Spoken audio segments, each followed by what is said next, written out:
Week 2 of the 2024 NFL season is in the books. We're on to Week 3. It was a crazy week this week. We're going to be recapping all the games, going over our predictions and how wrong we were for so many of these games. And later on, we'll be making our predictions for Week 3. We're the Checkdown Chumps. Remember that if you're liking this show, to subscribe. I'm Josh. This is Cody. Cody, what did you think of Week 1? Well, I'm pretty depressed that the Eagles lost in the fashion that they did. Yeah. I'm sure you're also not thrilled about how the Lions lost, but a lot of fun games to watch, and I'm excited about the matchups coming up in Week 3 as well. Cool. I understand you got something to show us today. I just have a few general housekeeping items to go over. So something that we didn't touch, Week 1, scoregami happened. New York lost 1932 to San Francisco. And Week 2, another scoregami, Dallas lost 1944 to New Orleans. If you're not familiar with scoregami, it's the first time that those scores have ever happened in an NFL game. First time ever. 2 unique scores in the first 2 weeks to start the season. Another thing I want to quickly go over is some of the definitions behind the statistics that I use. So this week I put together my very own team rankings based on performance. I'm sure we'll put a link below, and also the rankings based on performance as well. Comparing it to PFF, it's very similar. The difference really has to do with PFF introducing weightings based on recent performance versus performance that happened further back in the year, as well as introducing weightings for strength of opponent. I didn't do that in mine. However, they're very similar. And just a few items to go over in terms of stats. PFF uses EPA, which is expected points average per play. I use EXP, which is the expected points outcome over the course of the game. Okay. So one can be calculated from the other, but just based on the information that we have access to, it's much simpler for me to use EXP.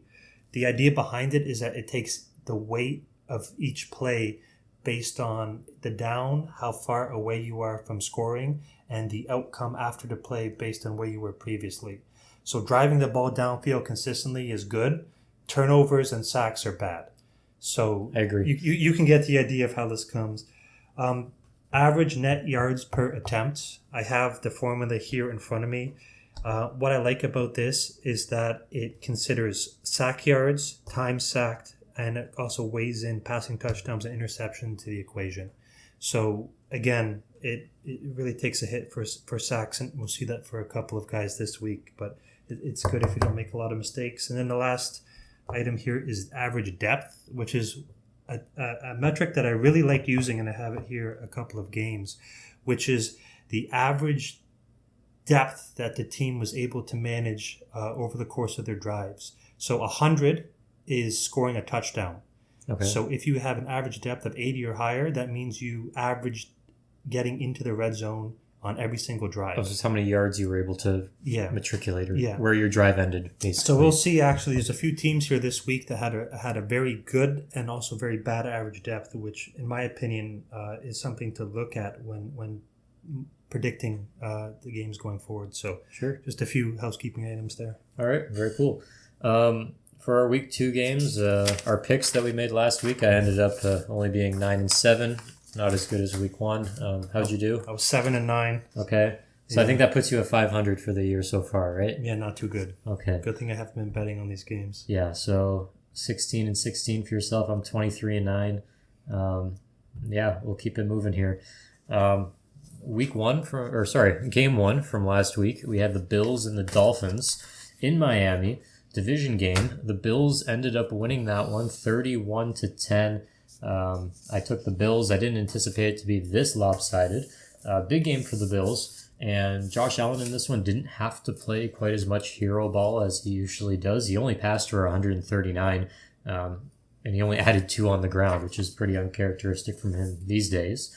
The Bills offensively were all about James Cook in this one. Over 90 yards from scrimmage and 3 touchdowns, including Allen's lone touchdown pass. So credit the Bills' defense in this one, really. I mean, holding a very talented Mike McDaniel offense to just 10 points, picking off Tua 3 times, and that's before the story of the game, the Tua injury. I would be remiss if I didn't mention it in this video. What appeared to be at least a very serious concussion. We know about Tua's history with concussions and brain injuries. I'm not a doctor, so I'm just going to wish him well. A lot of people are speculating on his future. I'll just leave it at that. Moving on from that, though, this is a disappointing week. If you're a Dolphins fan, this was about as bad as it can be. I mean, in spite of, the Tua injury aside, Tyreek Hill only caught 3 balls for 24 yards, Waddle 4 for 41. HN, he was pretty much the lone bright spot for this offense. We talked about how the Dolphins' run game struggled week 1. This week, at least, he had 22 carries for 96 yards. Also caught 7 balls for 69 yards. So he's really been, this week for the Dolphins, the only weapon that's really finding success on the offensive side of the ball.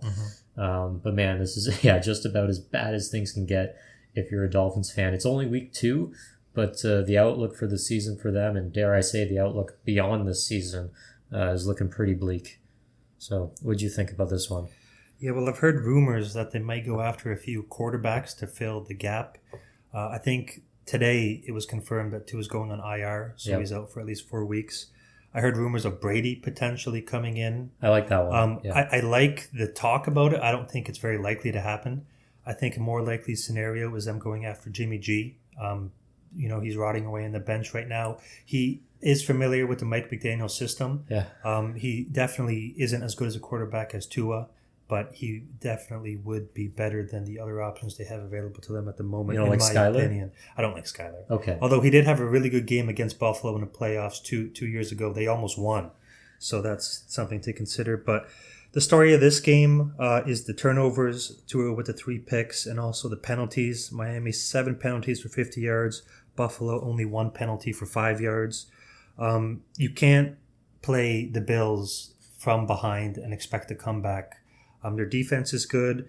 When Josh Allen, doesn't have the pressure on him to be Superman, and he can just, kind of lay back, run when he has to, find those short passes, manage the clock. That's how the Bills are going to be an elite team this year. And, ever since first half of week 1, the Bills have been the second most dominant team in the NFL, coming back from behind against the Cardinals, who we found out this week is legitimate. They're the real deal team. So I'm high on the Bills right now, and I hope Tua makes the right decision for his health going forward. Yeah, whatever that looks like. Okay, moving on. We had the Chargers playing the Panthers in Carolina, first 1:00 game.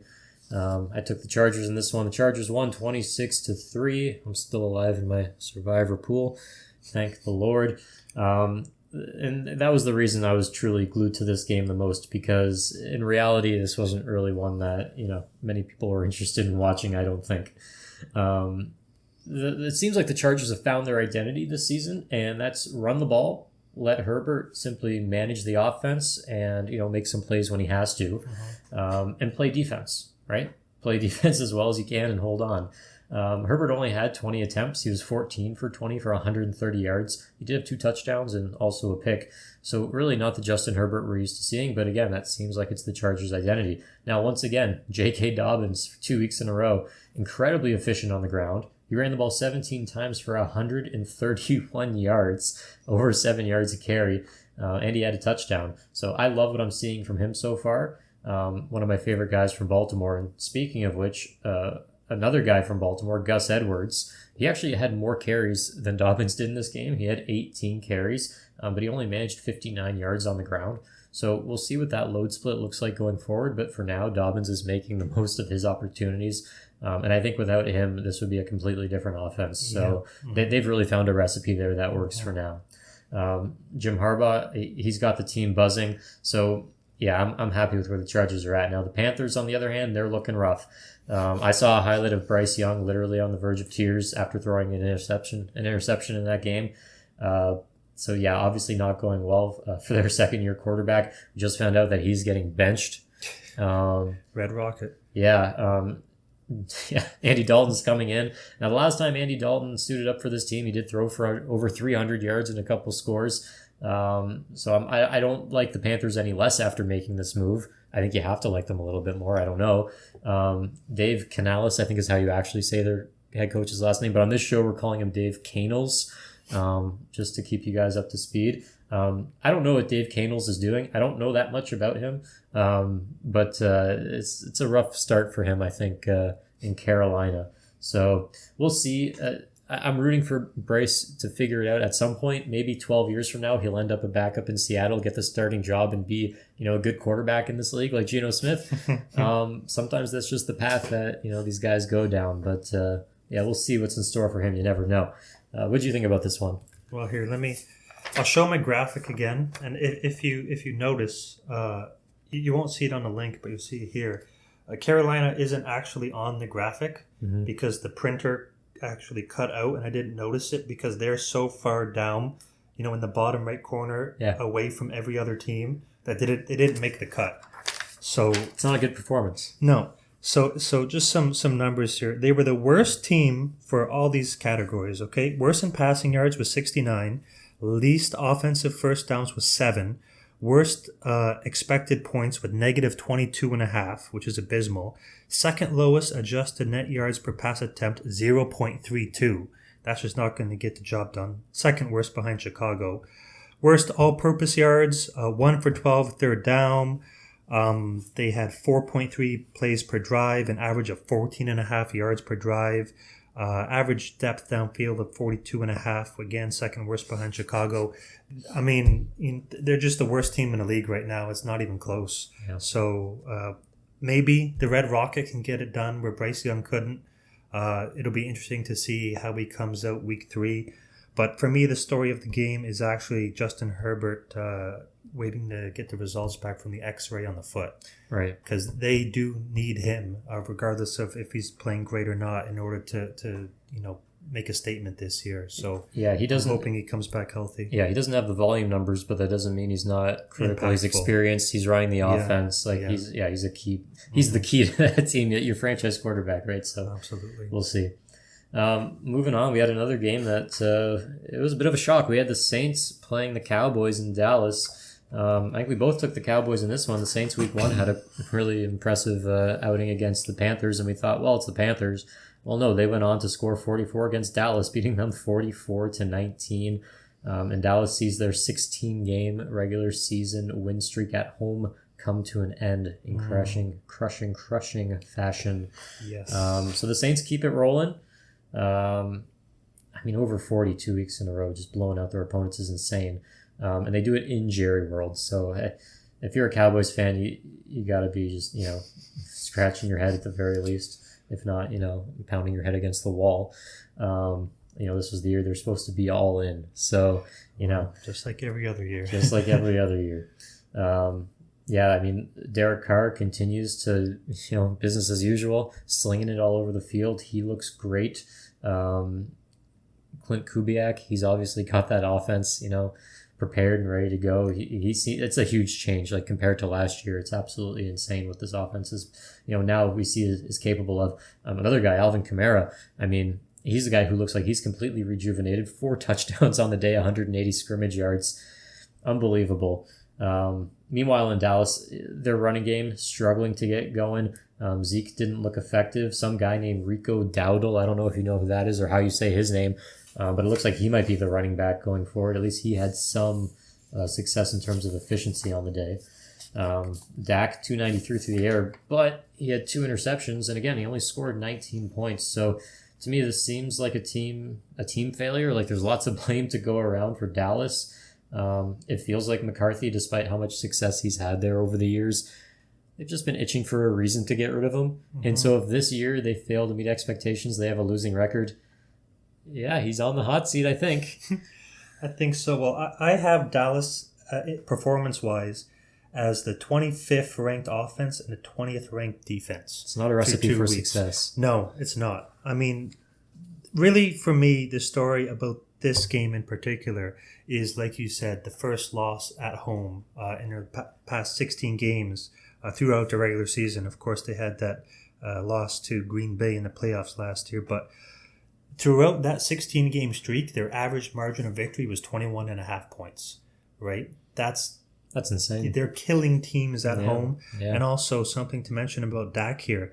Dak is only 28-34 against teams who finished the year above 500 and is 45-7 against teams who finished the year below 500. Now, if you take a look at all of the quarterbacks across the league, there's only a handful of them that do have winning records against winning teams, but that disparity is quite concerning. Still to come this year, Dallas does not have an easy schedule. They still have Philly twice and Washington twice, right? Those division games are never easy. They have Baltimore, Pittsburgh, Detroit, San Francisco, Atlanta, Houston, Cincinnati, and Tampa Bay. So they need to turn it around because those are a lot of games that they have against teams that will probably finish the year off with a winning record. So they need to step it up. A lot of playoff teams in there from last year. A lot of playoff teams. And, New Orleans, there's not much to say other than just how dominant they've been so far. I have them as the number 1 ranked offense, the number 3 ranked defense. They're top 2 in both passing and rushing offense. The question is, can they keep it up? And next week at home against Philadelphia, who has a terrible secondary, I think they are going to keep it up and they're going to go off for 40 plus again. Yeah, and you mentioned their defense. It gets lost when you're putting up 40 points, but their defense has been good, and it's been good for years, this defense. Dennis Allen, that defense in New Orleans, they're underappreciated, I think. Yeah. And when your offense and defense work together like that, that's how you just run away with games. So that's a scary team. They're going to give some guys problems this year. Yeah, I agree. All right, moving on. This was the game featuring my team, the Buccaneers, coming into Detroit to play the Lions. And unfortunately, the Buccaneers won 20-16. This was a doozy. The Lions didn't just outpace the Bucs in offensive yards, both passing and rushing, but they more than doubled their production. They had 7 red zone trips, and they came away with only 1 touchdown in this game in those 7 red zone trips. This might be one of the most embarrassing the game might have featured one of the most embarrassing coaching screw-ups that I've ever seen at the end of the first half, where as the time was winding down, the offense comes out to spike the ball on 3rd down to get the field goal. But as they're doing so, the field goal unit rushes onto the field because they think it's a scenario where, we have to kick the field goal before the time runs out because we can't, stop the clock, thinking it's like 4th down or something and there's more time when really it's only 3rd down. So that's completely on the coaches. I don't know if it's, obviously it falls on Dan Campbell. The buck stops with him. But if, special teams coordinator Dave Phipp, how much he was involved in that, I've always liked him. We've had a good special teams the last few years.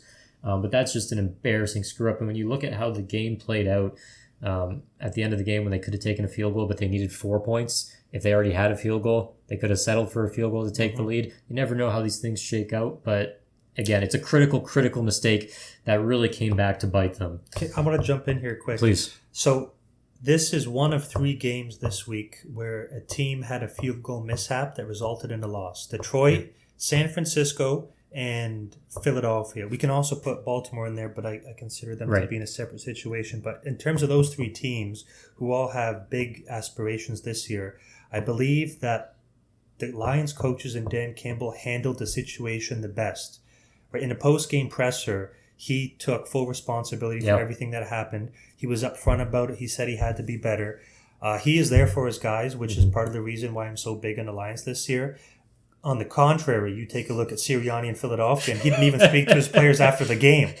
So although that was a major coaching mishap that cost them, I think that over the course of the season, they're going to correct issues like that, and they're going to be better. Yeah, Dan seems to be a guy, Coach Campbell, who learns from his mistakes, and he's had a lot of them. There were some growing pains, especially in our first year, although a lot of that is about the talent that the team had at the time. But again, it's his first full-time head coaching gig. He's in his 3rd year of this now at this point, or sorry, 4th year at this point.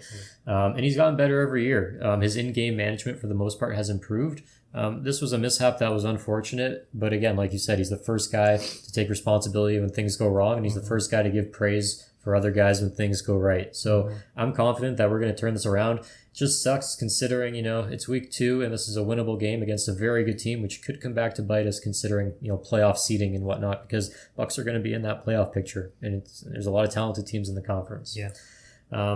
Moving on from that, like I said, this is probably one of the worst games I've seen from offensive coordinator Ben Johnson. It was embarrassing. Like I said, doubling the opponents in offensive yardage getting into the red zone 7 times and only coming away with 1 touchdown. You scored 16 points. You're averaging barely over 2 points per red zone possession, which is absolutely insane to me. Even when the defense stepped up time and time again, I mean, Aiden Hutchinson in this game had 4.5 sacks. At one point, the broadcast had credited him with 5 sacks, ended up only being 4.5, which is okay. But even when the defense steps up in games like this, Brian Branch had a great interception. At the end of the game, it looked like the Bucs were going to be able to ice the game, and our defense made a play, got us the ball back. We screwed up 4th down, turn it over. We thought the game was over. Again, the defense got us the ball back. Yeah. And even then, we squandered it. Too many times it seemed like on critical downs we were throwing behind the sticks, taking dump-offs. I mean, Goff had 55 attempts in this game. 50 attempts in this game. I don't know why he's throwing it so much. I don't think the coaches realized how many times he had actually thrown it until the game was over. Another thing, operating out of shotgun when you seem to have more success running the ball under center. And running under center also gives you the option to, incorporate the play action pass, get the run game going. Jared Goff from the shotgun and then those shotgun runs, it didn't seem like it was really working for us. I think they're going to, people say you got to throw away, bury the film and move on. I think this is when you got to watch the film if you're the coaching staff. I think Ben Johnson and Jared Goff are going to have, some serious time this week spent in the film room figuring out exactly, what we're going to adjust going forward. Because so far this year, we've seen flashes of what the Lions offense can be, but it doesn't look as productive or, as trustworthy as they did last year. Last year, you knew if it's 4th down and we need a play to ice the game, we're getting it. Yeah. Short of a couple, drop passes in the NFC Championship game that, where it didn't really work out. So, I don't know. What do you think? Well, you're right in terms of statistics. I mean, a couple of things to point out here. 1st downs, 26-14 Detroit. Yeah. Sacks, 0-5 Detroit. 3rd down, 7 of 17 for Detroit, only 2 of 10 for the Buccaneers. Like you said, 7-2 red zone attempts. And my favorite one here, this is the biggest disparity of the week, I think. Average yards per drive, 41 for Detroit, 19.6 for Tampa Bay. It's insanity. Yeah. Now, granted, Detroit still has the number 1 rushing team in the league through 2 weeks, but you can't throw the ball 50 times with Jared Goff when you have such an elite rushing offense. Like you said, get Goff under center, put big bodies in the game on the line, get the fullback in, run the ball, and I think the Lions will be okay. And you're so much less predictable when you run those plays from under center. You're doing the play action. You can have 2 backs on the field at the same time. That's okay. I want to see more of that. I want to see Montgomery and Gibbs on the field at the same time. Yes, because far too often I do want to see it's too predictable. I mean, at least with Gibbs, you can run him, and the defense might be preparing for a passing play if Gibbs is on the field, and he can still run. But with Montgomery, they don't really pass that often with him. Running Gibbs from shotgun, it looked messy. They were getting killed in the backfield. Yeah. At least if you're doing play action, you can have Laporta out there lined up to block if you're running the ball or running out for a pass. It just makes things less predictable. I think at times the offense also just gets a little bit too cute. Like you're afraid to just pound the ball on those short yard situations with Montgomery because you think, well, they're going to expect it. Yeah, who cares? You're supposed to be good at it. It doesn't matter if they expect it or not. The best teams, their opponents know what they're going to do, and they do it anyway. And they get away with it, right? Don't get too cute. You're not a team that needs to get cute. You're not a team that needs to necessarily run like trick plays. I did like the fake punt pass because I like when Jack Fox throws the ball. That was pretty sick. I'm not gonna lie, I got excited. And once in a while, that's fine because it keeps teams guessing. Yeah. And it can swing in your favor. And we watch the game because it's for entertainment, right? So we want to see a little bit of it.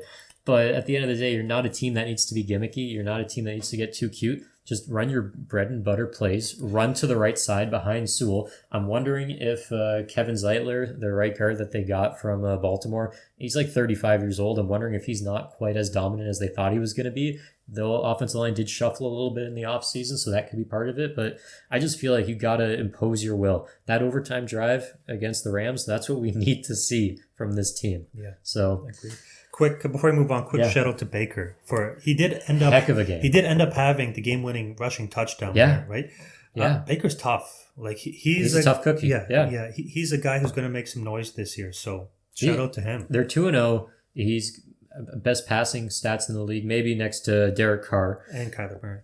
Kyler Murray as well, yeah. So all three of those guys are in the conversation right now, especially when you're 2-0 for MVP candidates. It's way too early, but I do have him as the third ranked offense in the league through 2 weeks still. Tampa, yeah. So Tampa's a good team. I said this was going to be a tough one. These teams always play close. Neither of them played a perfect game by any means. And this is a game where you look at the stats, you'd think 9 times out of 10 Detroit wins, but they shot themselves in the foot too often, and that's not to take away credit from Tampa Bay because they earned this one. But you want to see the Lions be a little bit smarter than that. Agreed. Moving on, we had the Colts visiting the Packers. This was a game a lot of people picked the Colts due to Jordan Love being out with that MCL injury. But the Packers won this one at home, 16-10, and with a backup quarterback in Malik Willis. And this is a very talented Colts team. They haven't gotten a win this season yet, but we've seen how explosive they can be. Now, Willis in this one didn't have to do a whole lot, right? But he avoided the big mistakes, which was the most important thing. He was 12 for 14, which is low volume, but pretty impressive, for 122 yards and a touchdown. He also added 41 yards on the ground on 6 carries. They leaned heavily on Josh Jacobs in this one, who I said impressed me last week. This week he had 32 carries for 151 yards. What a bell cow that guy can be at times. Gotta love Josh Jacobs. And the Packers defense had 3 players with an interception. Anthony Richardson, he had the 3 picks. And he showed that, he's still a raw but very talented football player. He completed only half of his passes. 34 pass attempts in total for 204 yards and a touchdown. Jonathan Taylor only carried it 12 times, but he had over 100 rushing yards, 8.6 yards per carry. He's a guy that I would like to see them lean on a little bit more in this offense. And maybe, you have Anthony Richardson. He'll get his explosive plays. 34 passes from him. 34 passes in a game isn't a lot in this league anymore. But when your quarterback only completes half of his passes and your running back averages over 8 yards a carry, and you're playing against a rookie quarterback, but a Malik Willis, a backup quarterback, really all you need to do is control the flow of the game. I'd say you need to, lean on your running backs a little bit more than they did.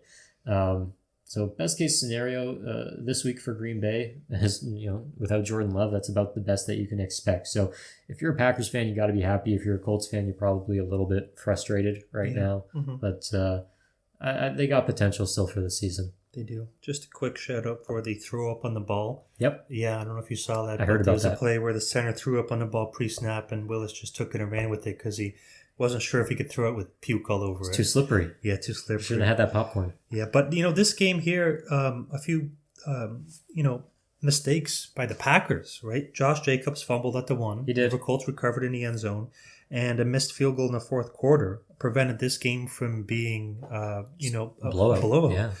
Underrated game for Malik, right? Like you mentioned, 12, 14, 122 yards, 1 touchdown, no picks, no sacks, right? 127 passer rating.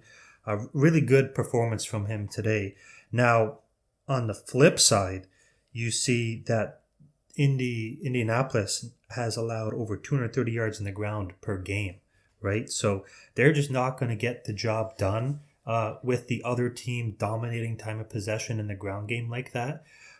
Although I do have the Packers not having necessarily a great rushing game in terms of EPA because of the amount of carries that they had in the fumble and the goal line not leading to any touchdowns. But time of possession is so important. The Colts can't allow 230 yards on the ground per game.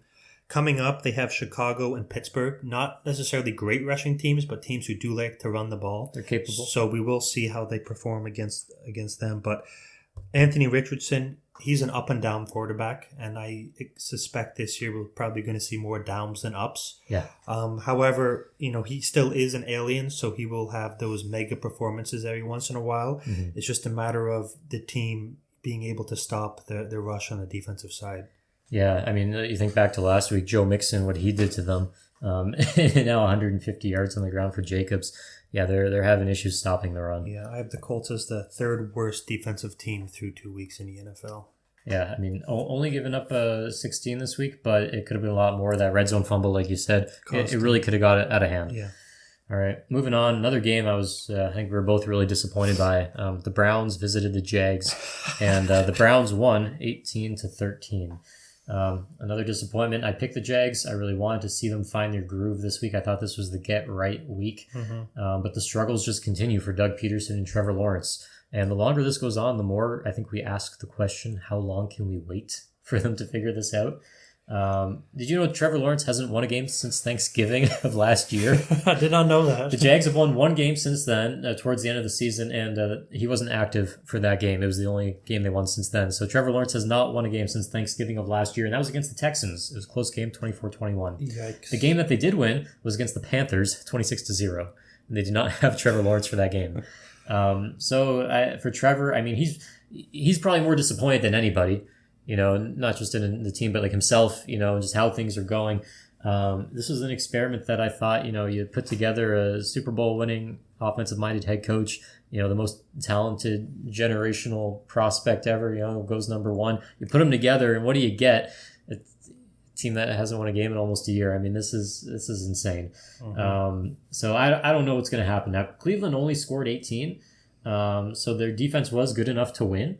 They held Deshaun to under 200 yards. But, I mean, scoring 13 points on offense is not going to win you a lot of games in this league. I understand it's the Browns' defense, but still, 13 points, not good enough, especially when, like I said, you have this combination of Peterson and Lawrence. This is inexcusable.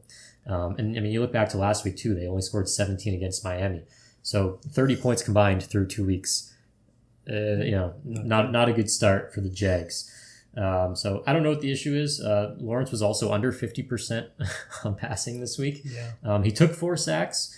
So that's never a winning combination either. No. So I don't know where we go from here, but I know a lot of people are getting very tired of waiting for the answer to just appear out of thin air.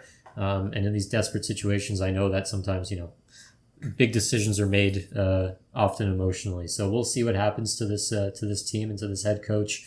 But if they don't show something soon, I think a change is coming. Yeah. Well, let's be real. The Cleveland offense is bad, right? Yeah. Until Nick Chubb comes back, and even when he comes back, I'm still questioning whether he'll be able to add enough to the offense to get him going. But the only thing that's going to keep him in any game this year, same as last year, is their defense. And this is the performance that I expect out of their defense for most games. Now, they did struggle last week against Dallas, and of course, Jacksonville isn't Dallas, but they did have a really dominant performance. Now, on the offensive side of the ball for Cleveland, 2 of 14 on third down, right? Just not going to get it done. Overall, they had 13 penalties, which was the most in the league for 100 yards. Mm-hmm. Now, if you look at those 2 stats alone, you think that that's not a recipe for success. Yeah. But unfortunately, Jacksonville has a problem. Now, let me point this out to you. Trevor Lawrence has the worst sack rate in the league through 2 weeks at 12%. So 12% of offensive plays result in sacks. And he also has the second worst completion percentage at only 51% over the course of the 2 weeks. But the real big problem here in Jacksonville, and this is something that I haven't seen anyone point out yet, is their field position. Okay? Their average start at the 21, okay, which is the worst in the league through 2 weeks. Now, if you think about it, you get a touchback, now you start at the 30. Yeah. They're averaging starting at the 21. So in this game, Cleveland average starting position was at the 33. Right, Cleveland had 9 drives, Jacksonville had 10. But if you think about that, 12 yards closer per drive over 9 or 10 drives per game, that's a free touchdown right there. Yeah. So until Jacksonville can figure out this field position problem that they're having, I don't know if it's punting or kicking, what the story is going on there. I didn't really watch enough of the game to find out, but that's going to be a problem for them going forward. Yeah, and often when you hear a coach is on the hot seat, you see them make some personnel changes with their coaching staff. So if special teams is one thing that Doug Peterson can point to, and he shakes things up somehow, that wouldn't be a surprise to me at all. No. I don't think for me, you mentioned the Browns offense. To me, that's not even a story worth talking about. I've written them off completely. It's low effort. It's low energy. There are some guys trying, but when your leader of your offense isn't really the leader of your offense, nothing's going to happen. I think Jameis needs to come in. I think so. As soon as possible. I don't think it can be worse. I mean, you might have some turnovers, but at least you're going to have some offensive production. And the players are going to fight for him, right? Eat some W's. Let's go. All right, moving on. We had the Niners visiting the Vikings. Cody, can I say it? Say it. Sam Darnold is back, baby. Vikings win 23-17. Now, look, I don't like the Vikings, obviously. I'm a Lions fan, but something about Sam Darnold finding success in this league and turning things around just makes me happy. I don't know why. Now, I've been saying this since our preseason prediction video.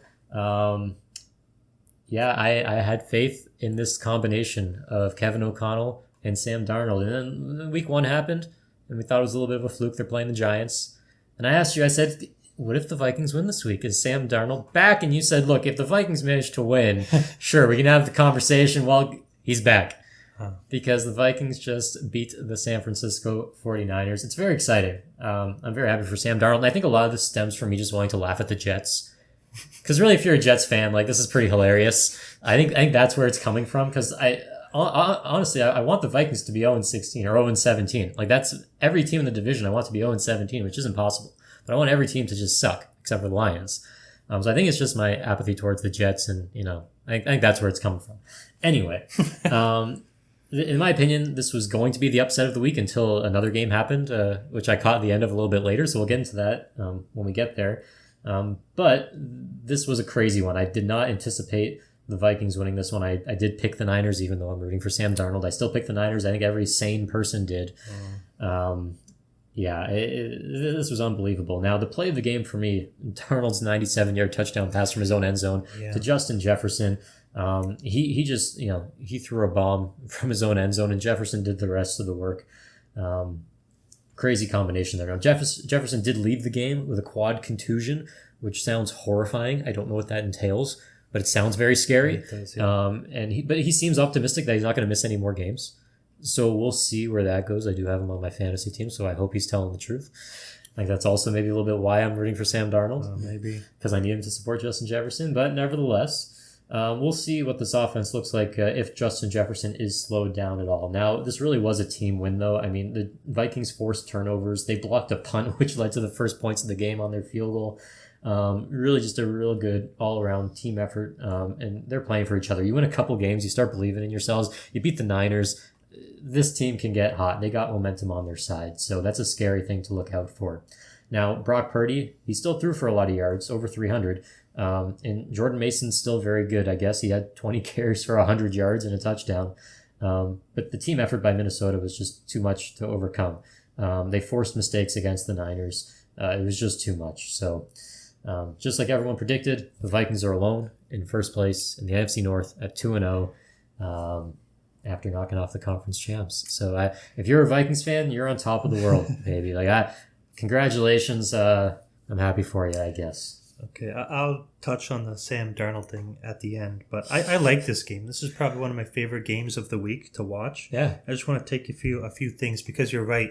The momentum, not just for the Vikings going forward into the rest of the season, but throughout the course of the game. So early on, they had the block punt, but the thing that was probably the second most devastating were 2 dropped picks by San Francisco on the subsequent drive. We don't have to talk about that. Right? So that did happen. Now, Minnesota only settled for a field goal there, so damage could have been worse. But the next time San Francisco got the ball, Purdy did drive them down the field. And this is what I was talking about earlier. They had a 4th and goal early, and they decided to go for it, and they didn't get it. That's the risk. And 2 plays later was the 97-yard touchdown to Jefferson. So that was a mistake, in my opinion. You consider they only lost by 6. Kicking a field goal there, of course, things would have been different for the remainder of the game. I wouldn't call it a mistake just because we're only judging it based on the outcome. Well, I'm a guy who likes to kick field goals in those situations, right? Of course, but that's as bad as that situation could have turned out. You can't blame the coach for going for it when you have the offense you have, you're running with the success you do, and then Sam Darnold throws a 97-yard touchdown after it doesn't work. Yeah, and then the following drive, San Francisco gets the ball back, and they fail to convert again on 4th down, giving Minnesota good field position. However, Warner got to pick that time. Warner is the best defensive player in the league, maybe second to Hutch, but he's been having a phenomenal first couple of weeks of the season. And San Francisco did score there. Then Minnesota comes back with 2 huge 3rd down conversions because apparently Sam Darnold is one of the more accurate quarterbacks in the league. I don't know where that came from exactly. It's always been. So they go up 13-7 at half, back-to-back punts to start the second half, and then Purdy pick on a tip ball leading to another Sam Darnold touchdown pass. And then Purdy put together what I thought was maybe the drive of the week to score a touchdown. Sorry, my mistake. After this touchdown pass, we had a fumble, right, on the goal line recovered by San Francisco. Yeah. That happened. And then Purdy led the drive to score. However, at that point in the game, after Minnesota comes down to kick another field goal, they're down 23-14 with 3:30 left. Now, again, having kicked the field goal early in the game maybe changes the approach there, but just not enough time for San Francisco to get it done. 24 first downs for San Francisco, 17 of them through the air on 28 of 36 passing for Purdy, which, if you look at that alone, is a good performance. However, he was sacked 6 times. Yeah. And you're just not going to, with the way that the game worked in terms of the momentum, he's just not going to come back from that. Yeah. Now, I had Minnesota as the best rushing team in the league week 2, which is saying something considering how well Sam Darnold threw the ball. They were 7 of 12 on third down, with San Francisco only being 2 of 10 on third down. Now, field position, San Francisco with the second worst kickoff average of 50.5 yards. 65 yards is a touchback every time, meaning that on average the kickoffs resulted in Minnesota starting 15 yards closer than expected. Right. And, that being said, it led to the Minnesota team averaging, starting their drive in the 40 throughout the course of the game. So field position, another factor which led to Minnesota winning this game. It's interesting to see how coaches are choosing to handle the new kickoff rules. It seems like, some teams are trying to pin guys, deep inside, but then they end up taking it out in, a situation like this. Mm-hmm. So it's interesting to see how that's going to continue to play out. Mm-hmm. Niners will rebound, though. Every year they seem to have a few ugly losses to teams that you didn't expect, and then they rebound and they're fine. That's a resilient team they got over there. All right, moving on. We got the Seahawks going to play the Patriots. I think I took Seattle in this one, and they ended up winning 23-20 in overtime, our second overtime game of the season. Yeah. Patriots continue to play hard as they forced overtime, but they came up short as Seattle wins with a field goal. Patriots continue to play offense their way, right? Having 2 running backs go for 80 yards on the ground, while you have a tight end leading the team in receiving yards. Hunter Henry had 8 grabs for 109 yards, while the next best receiver only had 12 yards. 109 yards, the next best player had 12. So really the offense is running through the ground game and the tight end. Where have I heard that before? I mean, this is just typical Patriots things. It's just the ball keeps rolling. The more things change, the more they stay the same. Mm-hmm. Meanwhile, for Seattle, Geno was very impressive. He was 33 for 44. It's 3/4, 75% completion. He's looking like 2 years ago, Geno. Yeah, 327 yards through the air and a touchdown, no picks. Both Metcalf and Smith-Njigba had double-digit receptions for over 100 yards apiece. That's what you want to see. And on the ground game, they struggled a little bit. They struggled to get going. So they really made up for that through the air. And again, the Patriots, they have a defense where they're going to, really decide to prioritize stopping you in the run game. Not to mention Seattle, the running backs were banged up. So it makes sense. And so for them to overcome that on offense, that's impressive. Seahawks are now alone the top of the NFC West, just like we all expected, 2-0. And they have Miami next week. Nothing's guaranteed in this league, but if you're a Seattle fan, you got to be pretty excited. Yeah, well, you do, but you also want Tua to come back so we can throw 3 more picks. And all right, well, Okay. But Seattle special teams with a big blocked field goal late in the fourth quarter, which resulted in Geno leading the drive to kick the field goal to tie it up in regulation. Yeah. The Seattle defense coming up with a big stop, the first drive of overtime, and then a subsequent drive, another field goal to win the game. Mm-hmm. But both teams were pretty evenly matched here. They both had 66 plays, 18 first downs for Seattle, 19 for New England. No turnovers on either side, 3 sacks each. On third down, Seattle was 7 of 15, New England 6 of 16. They both averaged between 28 and 30 yards per drive. On third down, I already mentioned that, and there's average starting field position both around the 27. So in terms of all of the games this week, statistic-wise, I think they were the most neck and neck out of everyone. And it was overtime. Yeah, and it went to overtime, so that's good. But yeah, I mean, Geno played well. You like the fact that he's targeting his receivers and they're making plays for him. Yeah. The Patriots team are playing hard. I think their defense is good enough this year to shut down teams who like to run the ball and cause problems for quarterbacks who aren't as experienced as Geno with the weapons that he's got. So good game. I like both teams. I think they're going to have a bright future going forward. Yeah. These fans should be excited for both of these teams this year. Moving on, we had the Jets visiting the Titans. The Jets won 24-17. Aaron Rodgers getting his first win in a Jets uniform. So the Jets get the win, but if you're a Jets fan, I think you maybe would have liked to see a little bit more of a decisive victory, maybe a little bit more of a convincing win, especially if you have big aspirations for this team late in the year. Rodgers still, he threw for under 200 yards this time, but he did have the 2 touchdowns. The running backs had an efficient day, and, if your running backs are playing well, there's nothing wrong with leaning on them. As for the Titans, Cody, this is your team this year. I don't know if you've ever actually claimed them as such, but nevertheless, I'm putting it on you. I'm putting the responsibility on you to defend this team. So please tell me, why do they stink? Well, if you can see my notes here, I only have one thing written down for this team, and it's that Will Levis is dumb, in quotations said by Tennessee head coach Brian Callahan. It is written there, so it must be true. Yeah. It's not exactly what he said, but that's the gist. Paraphrasing, sure. Will Levis is dumb. And Will Levis cost the team 2 wins, right?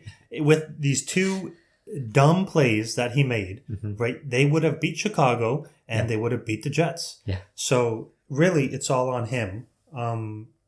I thought that he was going to be what Sam Darnold is this year. And I thought Sam Darnold was going to be what Will Levis is. So my mistake interpreting the outcome of those 2 quarterbacks. Right. But yeah, this is benching territory. Yeah. One more play like that and I'd sit him, right? Because you can't have a quarterback costing your team the game so deliberately when the defense, who I have as the 8th ranked defense in the league, is playing well against what people thought were going to be a dynamic Chicago offense and the Jets with a 4-time MVP at the helm.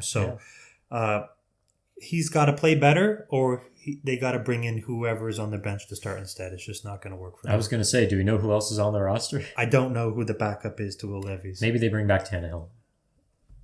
Maybe they bring in Brady. All right, moving on. The Raiders and the Ravens in Baltimore. This is the upset of the week. Oh, yeah. Half the people, once again, in my Survivor pool, they went quiet this week. You didn't pick Baltimore? I did not pick Baltimore. I took the Chargers. Good for you. Yes. Good for you. Wow. 26-23 for the Raiders. This was absolutely insane. Week 1, we talked about how the Ravens struggled and looked pretty rusty against the Chiefs. Some decided to chalk it up to simply playing a quality opponent and having some offseason rust that you had to shake off. But week 2 comes along. You're playing the Raiders. It feels like a get-right game. And instead you lose 26-23. I don't have much to say except go Raiders. Hell of a game from Gardner Minshew. Raiders couldn't get the ground game really going, but it didn't matter. And that's what was so impressive about this. Minshew made the plays. They got off to a slow start, but eventually you had guys like Devontae Adams and Brock Bowers just, lighten it up. He put them in a position for the 38-yard field goal from Daniel Carlson to take the lead. The Ravens had their chance late to respond. Laterals ensued, but it was too little too late. It ended as that usually does with an illegal forward pass, and the Ravens just falling short. Yeah, this is if we're talking about just what a week for football, this is the game that kind of sums it up. Yeah. Well, so Baltimore was up 16-6 in the third quarter. Yeah. When Lamar threw the pick, right? So then Vegas comes back. They score a touchdown, 16-13, but then Baltimore comes back right away. Derrick Henry, Wildcat formation, powers it into the end zone, go up 23-13. And I thought at that point the game was over, right? Like after coming back from an interception in the fashion that they did with the touchdown from Henry out of the Wildcat at home. Talk about momentum. So to round it off here, Las Vegas kicks the field goal, right, with 9:21 left. They kick the ball back, but they get it back just not 2 minutes later, with 7:36 left after a failed 3-and-out from Baltimore, then we see the Devontae Adams catch on the sideline. Brock Bowers, who was the second coming of Rob Gronkowski, my favorite fantasy pick of the year for myself. They go back and, Minshew throws the touchdown to tie the game at 23. Then Las Vegas gets the ball back again only a minute and a half later with 2:30 left and go down and kick the field goal with 20 seconds left. So you can chalk this up to the Ravens offense not being able to get a first down in the last 10 minutes of the game when they just had an amazing drive following a Lamar Jackson pick. Yeah. So really confusing here. I mean, what's going on with Lamar? I think he's having an identity crisis. I don't know. Going into the year last year, the narrative was that he doesn't want to be seen as this rushing quarterback and he wants to throw the ball. He did win MVP, but of course what happened in the game against the Chiefs where the complaint against him and the team was you got to run more and not throw it so much when the opportunities are there. Mm-hmm. Comes in week 1 against Kansas City, runs like a madman, like a maniac, putting his head down, putting his shoulder down into guys twice his size. Out of necessity, really. Yeah, losing by a toe, yeah. Right? Let's not forget that. And then, having an abysmal performance against a Raiders team who I have ranked as where is it down here? They're the 26th team in the league in terms of rankings. So there's really no reason for Baltimore to collapse the way that they did. That being said, 11 penalties for 109 yards. Not good for Baltimore. Only 3 for 11 on third down. Justin Tucker, he's 1 for 6 for his last 6 50-plus yard field goal attempts. So what's going on with him? However, I do have the Raiders this week as the lucky team of the week in terms of points scored over expected. Yeah. Now, last week it was the Cowboys. However, Chiefs were in second place. So this is 2 weeks in a row where statistic-wise, the Ravens should have won the game based on the outcome of each play, but they just weren't able to get it done. Mm-hmm. So some misfortune to go along with that. However, they do need to step it up because they are a much better team than what they've been showing. Yeah. We'll see if, and again, this is a game of luck at times. It's a game of inches, a couple bad bounces one way or the other. Mm-hmm. That's why we love the sport. But over a long season, 17 games now, if the Ravens are, still the Ravens, it'll work itself out. So we'll see where they're still capable of winning 12 games, I think. Yeah. Moving on, we have the Giants going to Washington playing the Commanders. Commanders won 21-18. Now let's talk about this. So the Giants, at least they put up a fight this week, right? Washington won on a last-second 30-yard field goal from Austin Seibert. I'm trying to give recognition to the kickers this week. Speaking of the kickers, the Giants kicker Graham Gano entered this game with a groin issue. And the coaching staff decided not to activate another kicker headed into this game. And wouldn't you know it, Graham's injury was re-aggravated and he wasn't able to kick, meaning that the Giants would earn only 18 points on their 3 touchdowns while holding the Commander to only field goals in this game. This is the first time in NFL history, I don't know if you saw this, the first time in NFL history that a team has scored 3 touchdowns, held their opponents to no touchdowns, and lost the game. Yeah. Brian Dable, this one feels like it's on you. So, look, it's a bad look. Besides that, Malik Neighbors, he kind of had his coming out party, 10 catches for 127 yards and a touchdown. The run game worked pretty well for Devin Singletary. Last week, Daniel Jones had no touchdowns and 2 picks. This week he had 2 touchdowns and no picks, the opposite. So definitely some improvement from him. That's good to see. But yeah, you have to have a kicker on your roster. Surprise, surprise. As for Washington, Jaden Daniels gets his first win, so that's fun. Brian Robinson Jr. was dominant on the ground, 17 carries for 133 yards. That's 7.8 yards per carry. A lot of good running back performances so far this year. The league seems to be trending in that direction. The running backs are becoming dominant again. Yes, they are. Yeah. Jaden Daniels, he added an additional 44 yards on 10 carries. The Commanders' leading receiver this week was Zach Ertz with 62 yards. I didn't know he was in the league still. My boy. Your boy, Zach Ertz. Didn't know he was retired. Anyway, or didn't know he wasn't retired. So what did you think? Well, this was a funny game. This was a funny game. This was a funny game. Yeah. This is what I expected out of an NFC East matchup with these teams early on in the year. Yeah. I want to give a very minor shout out to the New York Giants defensive line. Okay. Because they bended, but they didn't break. Never once. Never once. No. And if New York had a healthy or even an active kicker, like, they would have won the game. Yeah. Now, that being said, Washington is establishing itself early as probably the most dominant rushing team in the league. So just a few things to point out here. You mentioned that they didn't score a touchdown, but they only kicked field goals.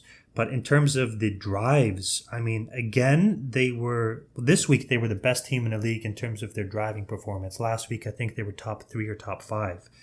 9.5 plays per drive, right? Second place, Detroit, less than 7.5. So they had, on average, more than 2 plays per drive more than the second best team in the league. Yeah. They were second in average yards per drive, second in average depth per drive, first in average time per drive, 4 minutes 41 seconds, which was 35 seconds more than second place Arizona. Running the ball for this team with Jaden Daniels at the helm is a recipe for success. Yeah. They just need to find a way to get it into the end zone, and they're a good enough offensive team where they're going to be able to beat some good teams. Yeah. That being said, I do have them as the second worst defensive team in the league through 2 weeks, partly because the Giants scored 3 touchdowns and the Giants are awful, but it was just a weird game. Yeah. So it's to score 7 field goals in a game is incredibly impressive, especially when you're not forcing a lot of turnovers. You're driving the field every time to kick these short field goals. No, I don't think they had any turnovers. No, that's remarkable. Yeah. Like, wow. You're driving the field. It's very similar to the Lions early this last week, who had 7 red zone possessions and only scored a touchdown. If the Washington Commanders had lost this game, we'd be talking about, oh, they're a good offense, but they can't convert in the red zone. Instead we're laughing at the Giants. Now, that being said, I do have 10 penalties here for Washington, and I think at least half of them occurred within the red zone, so that was a factor, right? So they need to clean themselves up. However, they did sack. Daniels did get sacked 5 times as well, and I think a handful of those were in the red zone too. Yeah. So a little bit of sloppy play in the red zone, they'll clean it up, and they'll get the ball in on the ground. Yeah, and again, it's a rookie quarterback. It's a team that, their expectations, new head coach, it wasn't that high for this year. So the fact that they're showing you flashes, this is what you want to see, exactly. Not what Carolina was going through last year or even this year. Or Chicago. It's 2 games in, but we'll see. Commanders, you're in a good spot. Your fans should be happy. Mm-hmm. Moving on, we had the Rams going into Arizona to take on the Cardinals. This was not a fun game. Cardinals win 41-10. Mm-hmm. I picked the Cardinals because of just how banged up the Rams were. I did not expect it, though, to be this kind of an ass whooping. Puka Nacua was already on IR, and in this game they lost Cooper Kupp with an ankle injury. So there's that. Mm-hmm. Offensive line continues to be in shambles. Defense just got torched all day by Kyler Murray, who was 17 out of 21. Just think about that for a second. 17 for 21. 266 passing yards, which is insane on 21 attempts. And then 3 touchdown passes. He almost had a Dawson. He almost had as many touchdowns as incompletions. He was close. Perfect passer rating. Yeah, perfect passer rating. Plus, he added 59 yards on the ground. Yeah. Marvin Harrison Jr. had his coming out party, catching 4 for 130 and 2 touchdowns. I think his first 2 catches were for touchdowns, right? Yeah, they were, yeah. He had something like 80 yards on those first 2 catches, too. Trey McBride was productive, as was James Conner, who, again, had a good day. 122 yards on 21 carries and a touchdown. Again, really good running back play in the league this year. Mm-hmm. My current favorite kicker, old man, 40-year-old Matt Prater, drilled a 57-yarder in this one too, so shout out to him. Defense got home 5 times, 5 sacks on Matthew Stafford, including 3 from linebacker Dennis Gardick. I don't know who that is, but I feel like I should learn his name if he's leading this defensive squad. So good team game by Arizona. Like I said last week, this is a Rams team that's going to be looking at a late season hot streak if they want any chance of making the playoffs. That's what they're going to have to look for because they're so banged up that in this first half season, they'll be lucky to get 2 or 3 wins. That's going to have to be the strategy. It was so bad this week that Stafford really wasn't able to keep it even competitive. You lose by 31, only 245 yards of offense from the Rams, and Stafford had like a 50-yard throw that was just a jump ball to Robinson. So not sustainable. This is a team that, we'll see where they are in week 10. But for this one, I'd say bury the film and move on. Yeah, so the Rams are banged up. I have them as the worst defense in the league and the second worst team overall. even if they do get healthy midway through the year, I just don't think they're going to have enough wins under their belt to be able to make a late season push. Obviously, Arizona is now the team that we expected with Kyler Murray and Marvin Harrison Jr. and Trey McBride and James Conner. Right, all the pieces are in place.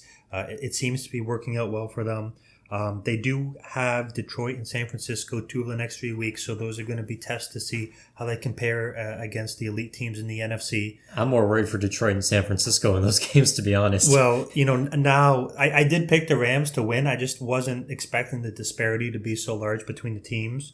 But now my opinion on Arizona has completely flipped. Yeah. And, we'll get into it later on, but I'm a little bit worried about Detroit next week too. All right. 4:25 game. We had the Steelers playing the Broncos. Picked the Steelers to win. I believe you did as well. Steelers did win 13-6. Steelers are 2-0 and alone atop their division, just like we all expected. They're followed closely by the Browns, though, who are 1-1, and then the Ravens and Bengals are each 0-2. So, yeah, about what we expected from that division. Now, if the Steelers are going to keep winning games, this is how they're going to do it, right? By playing great defense. They only allowed 2 field goals in this game. So, yeah, play defense, and on offense, you just have to do something. Not a lot, but score some points. Otherwise, the game might end in a 0-0 tie. So just score some points, and you'll be fine. In this game, that something was just a touchdown and 2 field goals, and that was enough to get it done.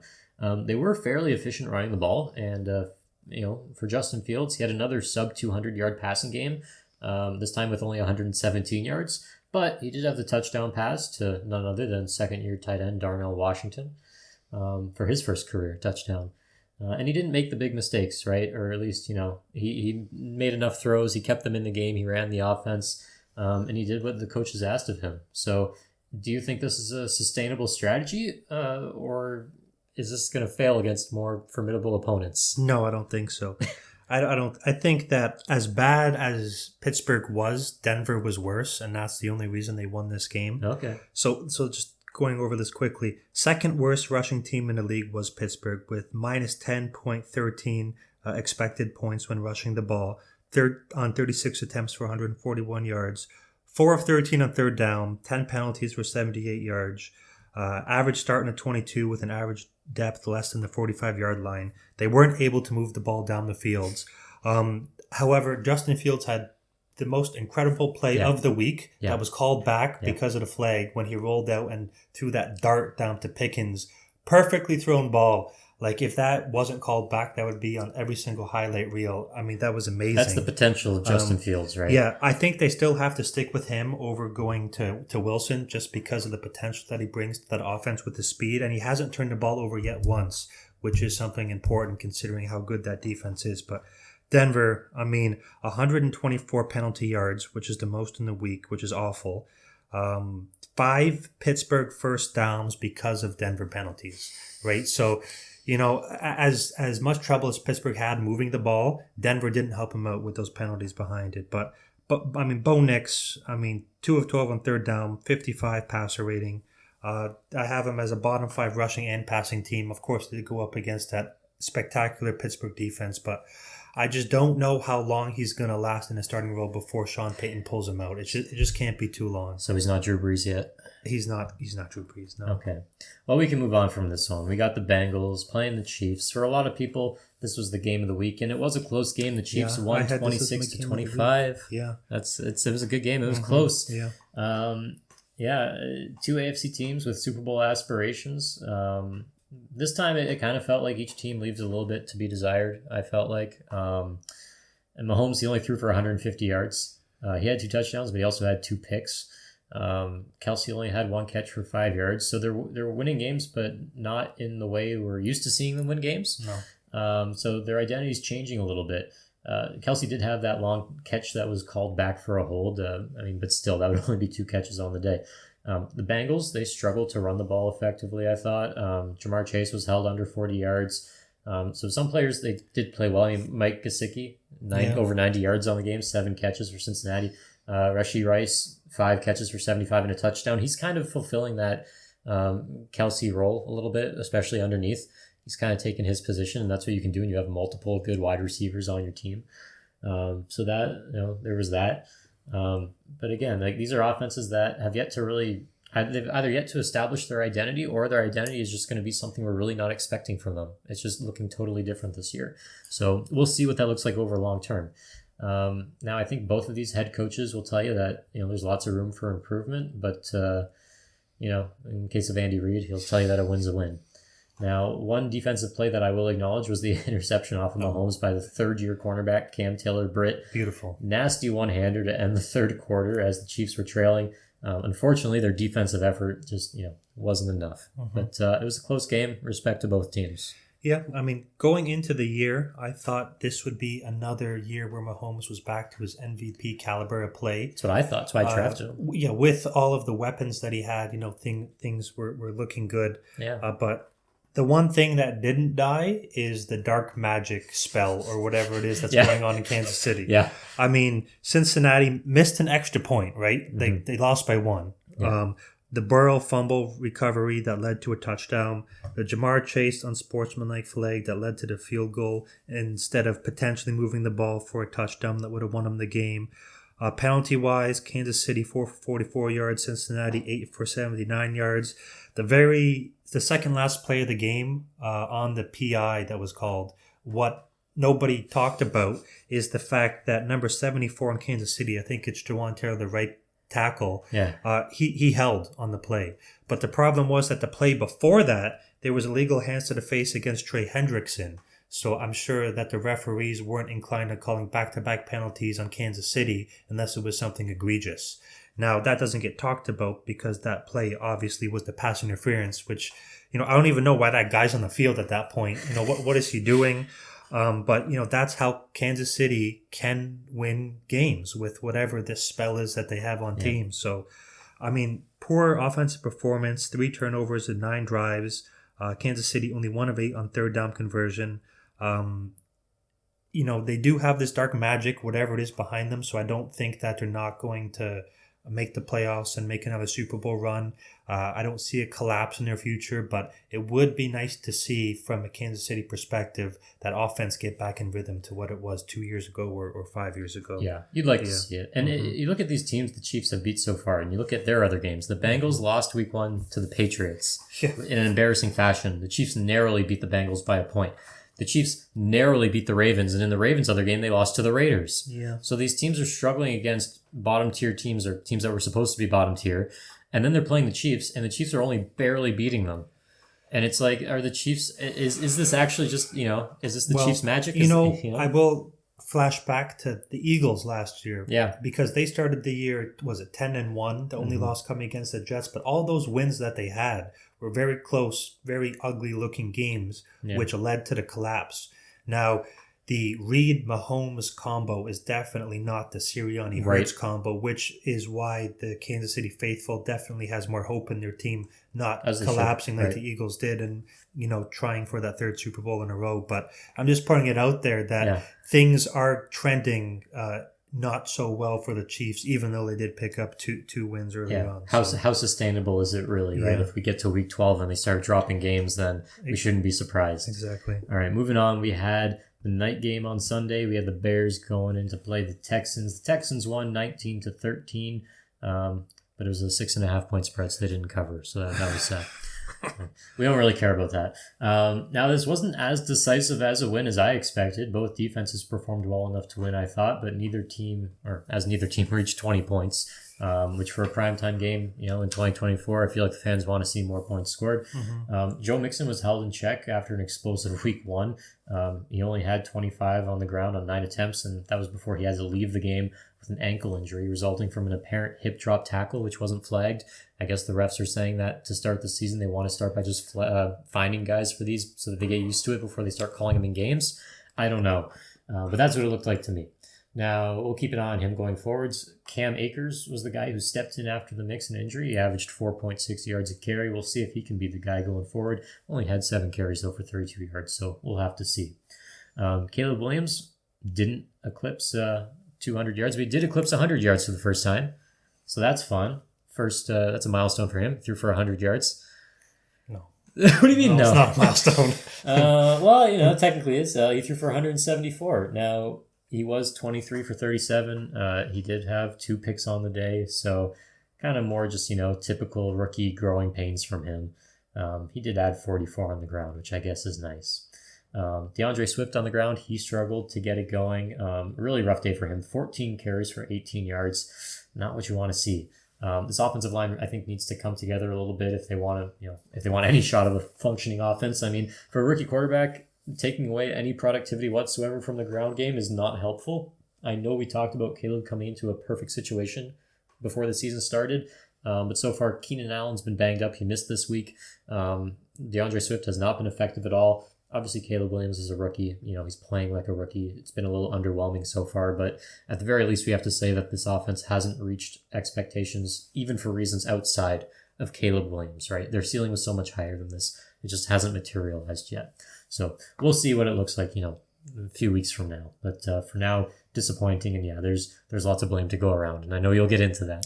But Texans, I mean, they're winning games. They're the more experienced team. So in these close games, even if they're kind of ugly wins, they're still going to, draw on that experience and make sure they win the game.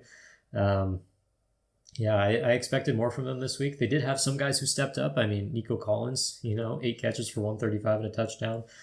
Stroud was also pretty good. Can't really complain. 23 for 36, 260 yards and a touchdown.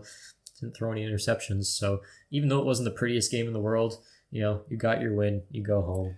Yeah, there was that drop Tank Dell pass too, which the broadcast announced that maybe he lost in the lights. I'm not really sure what happened there, but I don't know. That is a catch that you expect him to make and take to the house, right? Yeah. So this isn't a performance you're going to see all the time, but again, even if you make these mistakes, you're struggling in certain areas, to still be able to overcome and you win the game. You beat a team you're supposed to beat. That's what matters. You know? Well, so this was an ugly game. Yeah. So Houston, 12 penalties, right, for 115 yards, right? And if you think how bad the Bears offense did considering the amount of penalties, right? The Bears had 5 first downs on Houston penalties, right?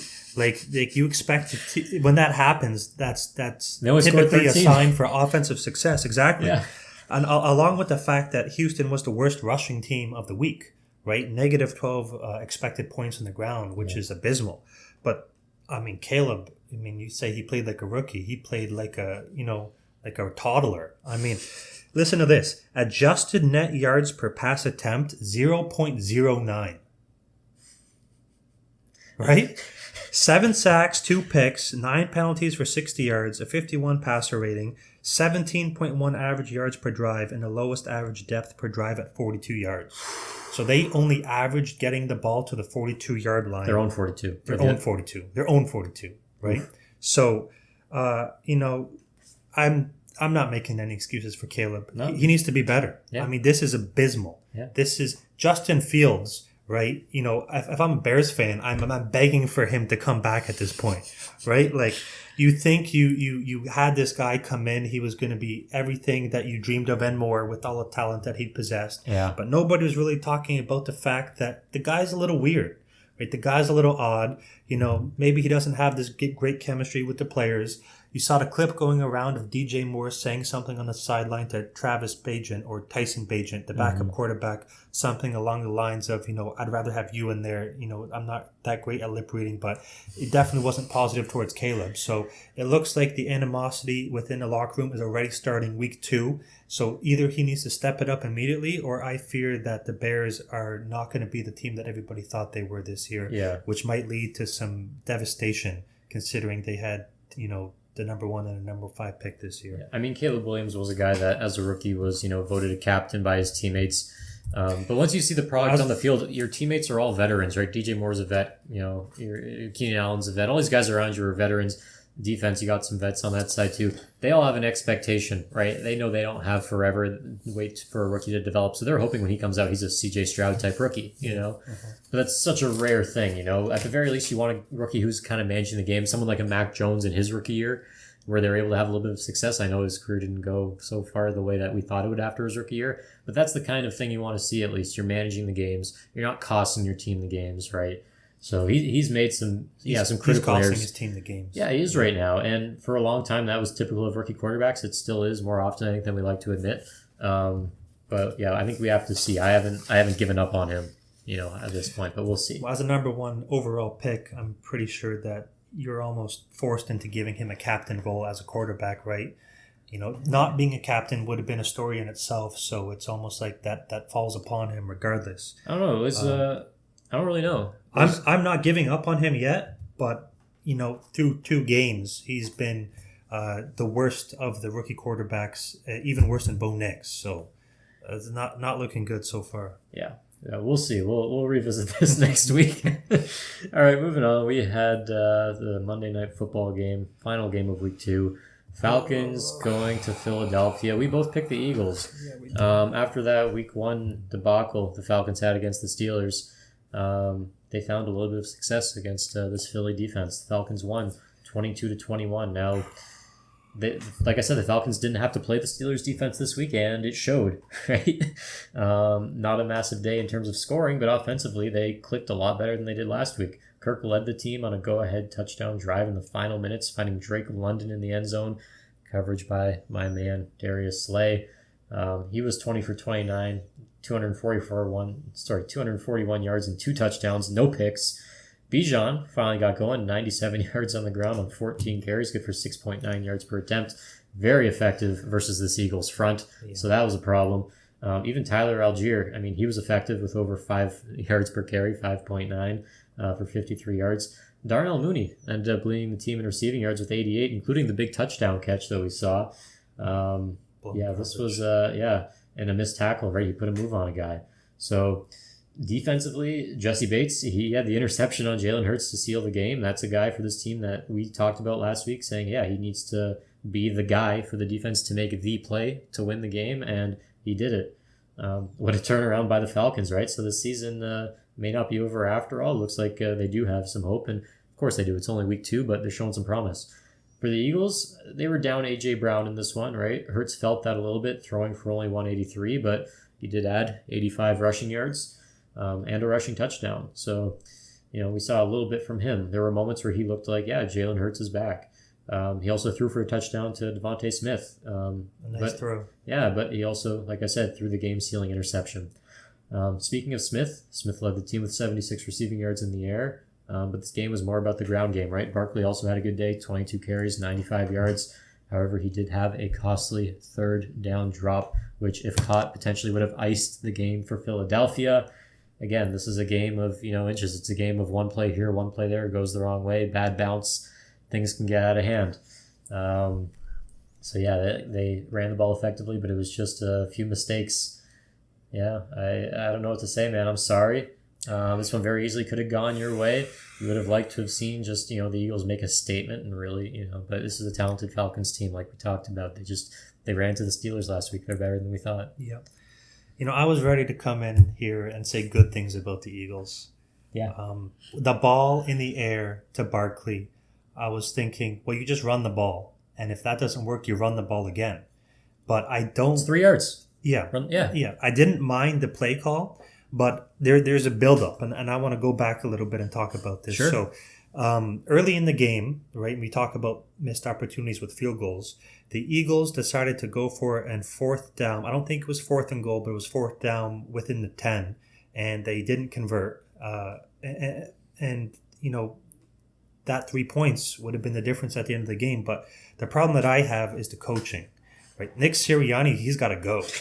He's got to go, right? So here's what happened. In going back to the first quarter, or I think it was the first quarter, maybe the second quarter, when they had that drive that Barkley was just dominating on the ground. Mm-hmm. You heard the broadcast saying he was getting 9 or 10 yards every carry. Then they get down within the red zone, run with Kenneth Gainwell for 4 yards, run with Kenneth Gainwell for 2 yards, incomplete pass, all right? Then what do? They try to draw the defense offside. When it doesn't work, they call a timeout and go for it again on 4th down with an incomplete pass turnover and downs. You take the penalty to push the field goal back from 30 yards to 35 yards, and you take the points, all right? But what that did is that established the, I don't know what you want to call it, it established the fact that later on in the game, when they had the opportunity to go for it on 4th down again, instead of kicking the field goal and they didn't take it, that's what lost them the game. Yeah. So first of all, You make CJ makes the tackle on Bijan, which was an incredible play by CJ. Granted, he did blow the coverage that led to the Darnell Mooney touchdown earlier. He came up with the tackle late in the game, and that should have sealed it right there. You run the ball twice with Barkley. You're trying to run down the clock, and you call the play to throw it to him, which I'm not upset about. But the fact is that when you miss that play and you don't get it, you don't kick the field goal. You have to go for it again because you established early in the game that you're not kicking field goals in that situation. Yeah. And to only go down by 6, right, with the Falcons getting the ball back with not any timeouts, but with enough time to score, you just see the writing on the wall with what's going to happen. Worst case scenario is the Falcons get the ball back down by 3 with 0 timeouts left with like 50 seconds left. Mm-hmm. They're not going down and scoring a touchdown because if they get in field goal range, they're settling for a field goal and the game goes to overtime.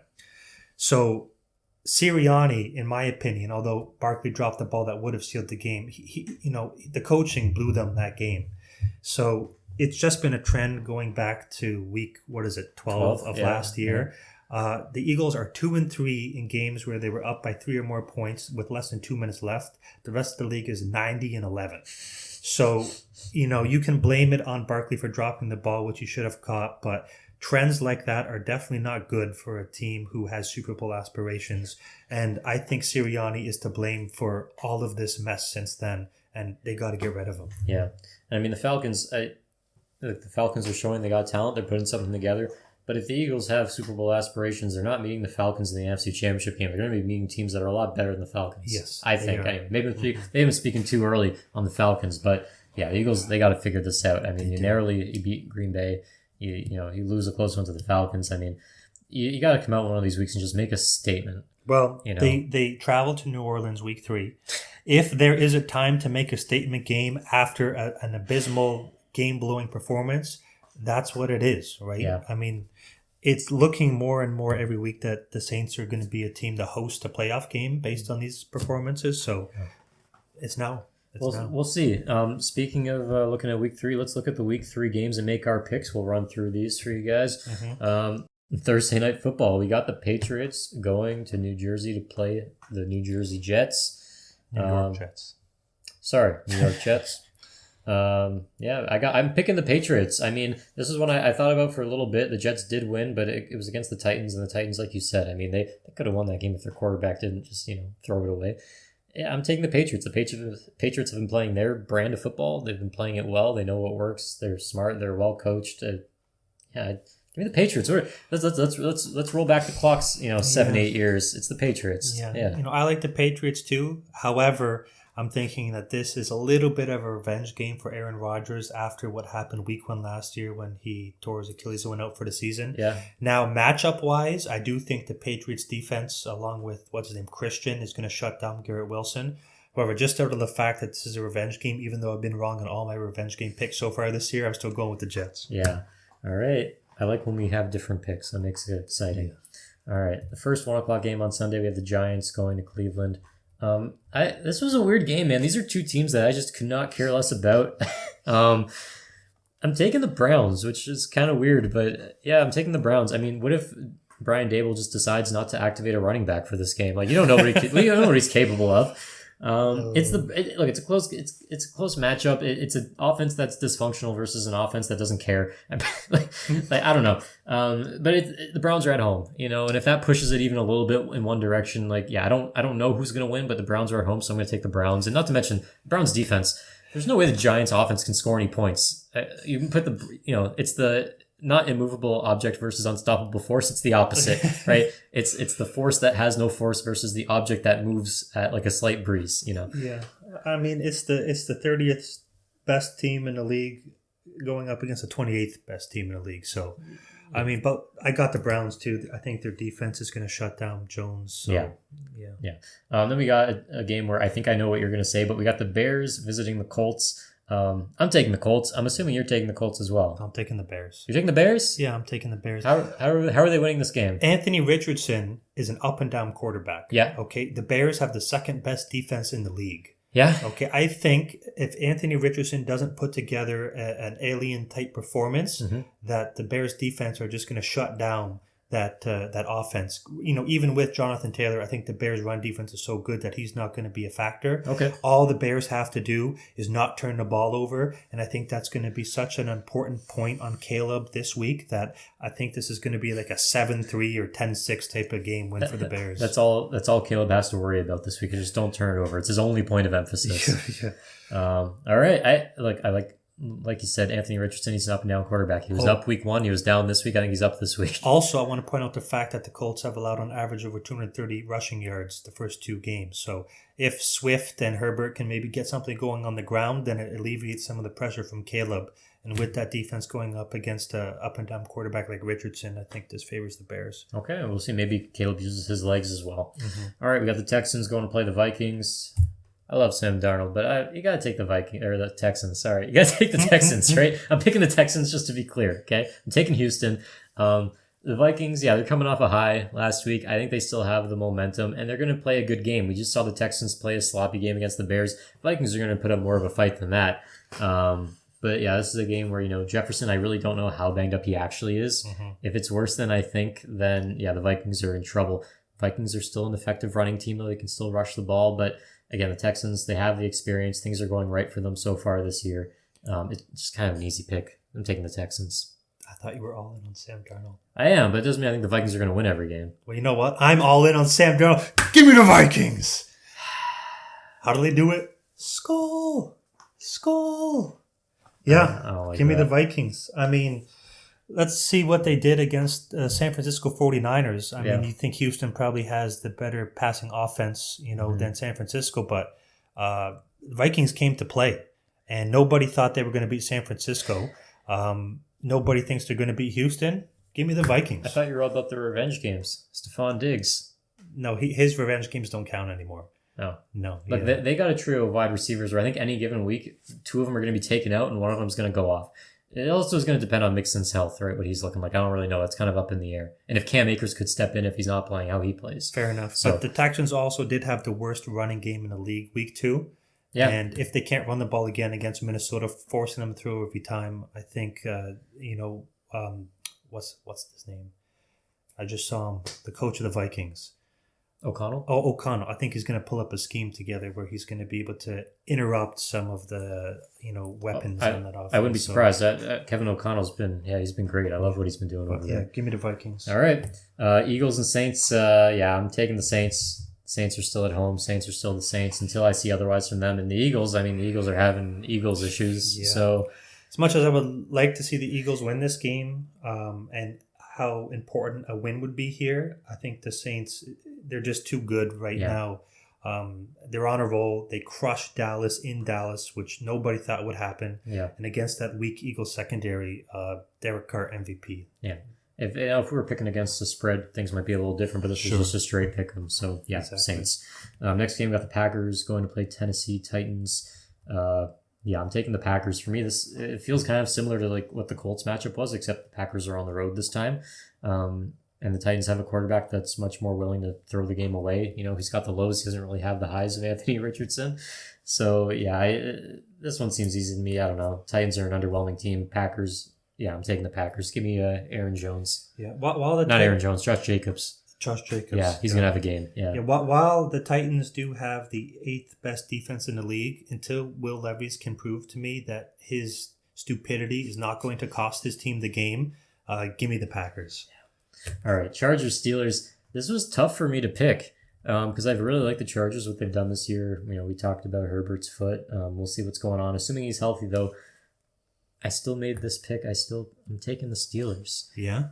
I can't. It's hard, man. Once you see what the Steelers start playing, you're reminded of what they're capable of. You're reminded of how they can just, don't make any mistakes on offense and let your defense just, cause nightmares for the other team. I think it'll be a close game. I think it'll be relatively low scoring, but give me the Steelers. Yeah, okay. Well, I am taking the Chargers. Looking at this one, I have the Chargers as the number 1 ranked defense and Pittsburgh as the number 4 ranked defense, with not San Diego, with LA as the 19th best offense and Pittsburgh as the 23rd best offense. So they're similar teams in terms of their offensive and defensive production. Mm-hmm. However, I just don't believe that the Pittsburgh offense is going to be able to get anything going against this Chargers defense. So give me the Chargers. All right. Next game, we got the Broncos and the Buccaneers. Bucks at home. I mean, the Bucks looked pretty damn good on the road against Detroit. They looked good week 1 against Washington. Yeah, this is an easy one for me. If the Broncos won, I would be very, very surprised. Yeah, I think everybody would be. I'm taking the Bucks too. Not much to be said here. Yeah. Broncos are the 31st ranked offense in the league. They're just not going to be able to move the ball. Yeah. Next game, we got the Panthers playing the Raiders. I'm taking the Raiders. They're high. They're coming off they're coming off a big game against the Ravens. That was a thriller. Panthers are still the Panthers. Now, I will say that if Andy Dalton is starting this game, the Raiders are the type of team to beat the Baltimore Ravens and then the next week lose to the Carolina Panthers. They're that type of team. If anyone can do it, it's the Vegas Raiders. I don't think it'll happen. I'm taking the Raiders. I'm just saying. I'm putting it out there. I'm taking the Raiders too. I just referred back to my chart, which Carolina didn't make it onto because of how far away they were from everybody else. So even with Andy Dalton coming in, I just don't see them putting together, enough drives to be able to beat the Raiders. Yeah, probably not. Yeah. All right, we got the Dolphins playing the Seahawks. Easy one for me. Tua's out. I'm going Seattle, and even if Tua was playing, this Dolphins offense has not looked like the Dolphins offense that we were promised, in the offseason. So, yeah, give me Seattle. This is an easy one. Yeah, I got Seattle too. Not much to add on to what you said there. Without Tua, Dolphins aren't going to do much, I don't think. Yeah. All right, we got the Lions going to Arizona to play the Cardinals. You were kind of hoping after the loss last week that the Lions would have a get-right game against the Cardinals, but unfortunately, after the whooping they put on the Rams, Cards are looking like the real deal. Unfortunately, I'm going to have to go with the Cardinals this week as my pick. Yeah, I got the Cardinals too. I think that the Lions are going to play better, but after the way that Kyler Murray played, now typically coming off of a perfect passer rating, quarterbacks don't typically do nearly as well and they struggle. However, Detroit struggled a lot as well. We can't forget that. So I got the Cardinals. Yeah, it's but it'll be a good game. It'll be a good game. Yeah, I hope so. I hope so. Next, we got the Ravens going to play the Cowboys. Cowboys are at home. We talked about that win streak they had at home. The Ravens haven't won a game yet this season, but I still think the Ravens are good enough to knock off the Cowboys at home. Give me the Ravens. Oh, okay. I got the Cowboys. I thought to myself, what's more likely, the Ravens starting the season 0-3 or the Cowboys losing their first two games at home? And it just, it was a close one, but I don't think Dallas is going to lose back-to-back at home, even with Baltimore coming in, looking for blood. I think the Dallas defense is going to put up a much better fight than they did last week. I'm not too worried. I feel like Lamar can adjust. If the defense starts giving you problems, Lamar just makes new problems. He can. Yeah, absolutely. Yeah. Moving on, we got the Niners and the Rams. This is my lock of the week. Give me the Niners over the Rams. Niners need to get right after that loss to the Vikings. They'll be okay. I know Debo isn't supposed to play this game. CMC obviously still out.